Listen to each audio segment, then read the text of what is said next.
আসসালামু আলাইকুম। আন্তর্জাতিক সংবাদে আপনাদেরকে স্বাগতম। শুরুতে জানিয়ে দেব সংবাদ শিরোনামের পরে বিস্তারিত। ফিলিস্তিনে গণহত্যার অবসান হোক। এরপরে জানিয়ে দিব ইসরায়েলের কাছে $800 কোটি অস্ত্র বিক্রি করবে বাইডেন প্রশাসন।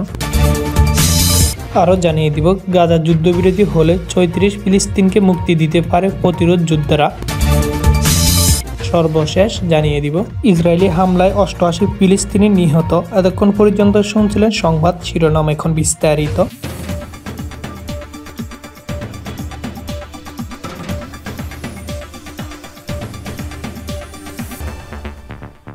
ফিলিস্তিনে বর্তমান অবস্থা কতটা ভয়াবহ তা বলার অপেক্ষা রাখে না। আমরা সবাই বিষয়ে অবগত আছি।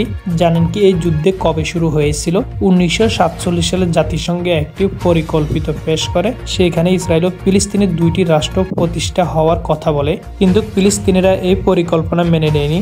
1948 সালে মে মাসে ইসরায়েলের রাষ্ট্র প্রতিষ্ঠা হওয়ার পর ফিলিস্তিনি ও ইসরায়েলের যুদ্ধ শুরু হয়। সেই সময় এই যুদ্ধকে আল নাকবা বা দুর্গম বলা হয়। এটি ফিলিস্তিনদের জন্য একটি বড় ক্ষতি ছিল। 2021 সালে শেষ বড় আকারের যুদ্ধ সংঘটিত হয়, যা ইসরায়েল ও ফিলিস্তিনের সংঘর্ষ 2021 সালে নামে পরিচিত। এই যুদ্ধের ফলে হাজার হাজার রকেট হামলা এবং বিমান হামলা আক্রমণ ঘটনা ঘটে, যার ফলে গাজা অনেক মানুষ নিহত আহত হয় এবং ইসরায়েলের ক্ষয়ক্ষতি হয়। 11 দিনের সংঘর্ষের পর জাতিসংঘ ও মিশরের মধ্যস্থানে একটি যুদ্ধবিরতি হয়েছিল।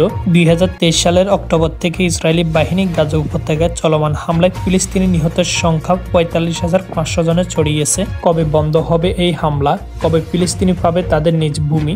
আর কত মানুষের প্রাণ গেলে বিশ্ববাসীর ঘুম ভাঙবে? সবকিছু মিলে 2024 সাল ফিলিস্তিনের দুঃখ দুর্দশার বছর বলা হয়। আজ বিশ্ব মানবতা নীরব কেন? 2024 সাল জুড়ে ইসরায়েল ও ফিলিস্তিনের মধ্যে সংঘর্ষ আরো তীব্র হয়ে উঠেছিল। যুদ্ধ, দখলদারিত্ব এবং মানবিক সংকট গাজা পরিস্থিতি অত্যন্ত জটিল করে তুলে। যুদ্ধে নিহতদের মধ্যে অধিকের বেশি নারী ও শিশু, আহতের সংখ্যা লক্ষাধিক এবং অনেক মানুষ এখনো নিখোঁজ রয়েছে। গাজা স্বাস্থ্য মন্ত্রণালয় অনুযায়ী গত 14 মাস ব্যাপী অভিযানে গাজায় পর্যন্ত 45,129 জন নিহত এবং 1,07,338 জন আহত হয়েছেন। এই পরিস্থিতিতে গাজার জনসংখ্যা প্রায় 6% কমে গেছে। এমনকি 2024 সাল জুন মাস পর্যন্ত গাজা 500-এরও বেশি স্বাস্থ্যকর্মী নিহত হয়েছেন। আমরা সামাজিক যোগাযোগ মাধ্যমে দেখতে পাই কত কষ্টে গাজাবাসীরা জীবনযাপন করছে। গাজা উপত্যকায় চলমান সংঘর্ষে এবং তীব্র শীতে শিশুদের মৃত্যুর সংখ্যা আরো বেড়ে যাচ্ছে। সাম্প্রতিক তথ্য অনুযায়ী গত এক সপ্তাহে গাজার শীতজনিত কারণে 7 জনের মৃত্যু হয়েছে, যাদের মধ্যে 6 জন শিশু।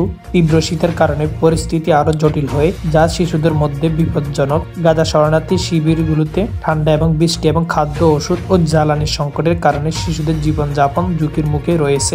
গাজার সাধারণ মানুষের জন্য 2024 সাল ছিল খুবই ভয়াবহ বছর। বোমা হামলা, সংঘর্ষে হাজার মানুষ মৃত্যু হয়েছে এবং আহত হয়েছে হাজার হাজার মানুষ।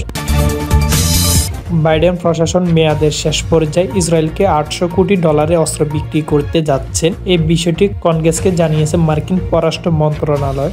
গত শনিবার এই তথ্য জানিয়েছে বিবিসি। তবে অস্ত্র বিক্রির এই পরিকল্পনা বাস্তবায়নের জন্য প্রতিনিধি পরিষদ ও সিনেট কমিটির অনুমোদন লাগবে। এইসব অস্ত্র চালানোর মধ্যে ক্ষেপণাস্ত্র, গোলা ও অন্যান্য যুদ্ধাস্ত্র রয়েছে বলে এক মার্কিন কর্মকর্তা ব্রিটিশ সংবাদ মাধ্যম বিবিসিকে নিশ্চিত করেছেন। বিবিসিকে জানিয়েছে প্রেসিডেন্ট বাইডেন ক্ষমতা ছাড়া মাত্র 15 দিন আগে এই উদ্যোগ নিয়েছেন। গাজার যুদ্ধে বেসামরিক নাগরিক নিহত হওয়ার কারণে ইসরায়েলকে সামরিক সামর্থ্য স্থগিত করার আহ্বান প্রত্যাখ্যান করেছেন ওয়াশিংটন। এর আগে গত বছরের আগস্টে ইসরায়েলের কাছে $2,000 কোটি যুদ্ধ বিমান ও অন্যান্য সামরিক সরঞ্জাম বিক্রির অনুমোদন দিয়েছিল যুক্তরাষ্ট্র। বিক্রির সঙ্গে সংশ্লিষ্ট একটি সূত্রে শনিবার বিবিসিকে জানিয়েছে প্রেসিডেন্ট স্পষ্ট করে দিয়েছেন যে আন্তর্জাতিক আইন ও আন্তর্জাতিক মানবিক আইন মেনে নিজেদের নাগরিকদের রক্ষা করার এবং ইরান ও এর মধ্যপুষ্ট সংগঠনগুলো আগ্রাসন প্রতিহত করার অধিকার রয়েছে ইসরায়েলের। তিনি বলেন, আমরা ইসরায়েলের প্রতিরক্ষার জন্য প্রয়োজনীয় সক্ষমতা প্রদান অব্যাহত রাখব।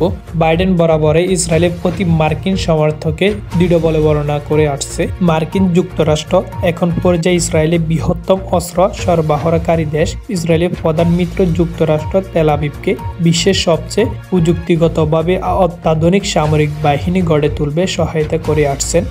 2024 সালের মে মাসে মার্কিন যুক্তরাষ্ট্র নিশ্চিত করেছিল ইসরায়েলের দক্ষিণ গাজায় রাফা শহরে একটি বড় স্থল অভিযান অব্যাহত রেখেছে এবং উদ্বেগের কারণে তারা 2000 পাউন্ড ও 500 পাউন্ড বোমা একক চালান স্থগিত করেছে। কিন্তু এই সীমান্তে কথা প্রকাশে আসার পর ইসরায়েলে 2023 সালের 7 অক্টোবর দক্ষিণ ইসরায়েলে হামাসের নজির বাহিনীর হামলার প্রতিক্রিয়ায় ফিলিস্তিনি সশস্ত্র গোষ্ঠীকে ধ্বংস করার উদ্যোগ অভিযান শুরু করে। হামাসের অভিযানে প্রায় 1200 জন ইসরায়েলি নিহত হয় এবং 251 জনকে জিম্মি করা হয়েছিল। হামাস পরিচালিত স্বাস্থ্য মন্ত্রণালয় জানিয়েছে এরপর থেকে ইসরায়েলি প্রতিশোধমূলক ও নির্বিচার হামলায় গাজা 45,580 জনের বেশি মানুষ নিহত হয়েছেন। নিহতদের বেশিরভাগ নারী ও শিশু। ইসরায়েল হামাসের সঙ্গে যুদ্ধ ছাড়াও লেবানন ভিত্তিক সংগঠন হিজবুল্লাহর সঙ্গেও যুদ্ধ জড়িয়েছে। সাম্প্রতিক একটি যুদ্ধবিরতিতে পৌঁছে উভয় পক্ষ।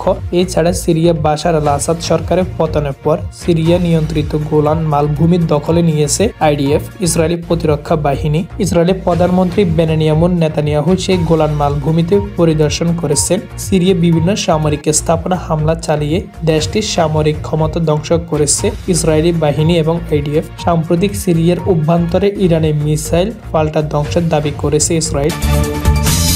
গাজা যুদ্ধবিরতির কার্যকর করতে হামাস ও ইসরায়েল সহ বিভিন্ন পক্ষের মধ্যে আলোচনা চলছে, তবে এই আলোচনা অগ্রগতি খুবই অল্প। হামাসের একজন সিনিয়র কর্মকর্তা বিবিসির সাথে 34 জিম্মি একটি তালিকা শেয়ার করেছেন। ফিলিস্তিনি গোষ্ঠী বলেছে যে তারা ইসরায়েলের সাথে যুদ্ধবিরতি চুক্তির প্রথম পর্যায়ে তাদেরকে মুক্তি দিতে ইচ্ছুক, তবে তালিকায় থাকা ব্যক্তিদের মধ্যে কতজন বেঁচে আছেন তা এখন স্পষ্ট নয়।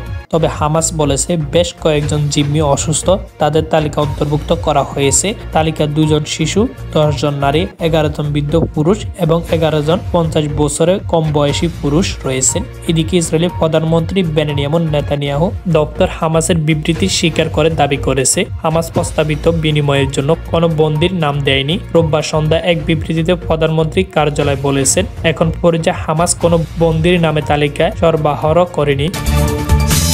ফিলিস্তিনে গাজা ইসরায়েলি হামলায় 88 ফিলিস্তিনি নিহত হয়েছেন।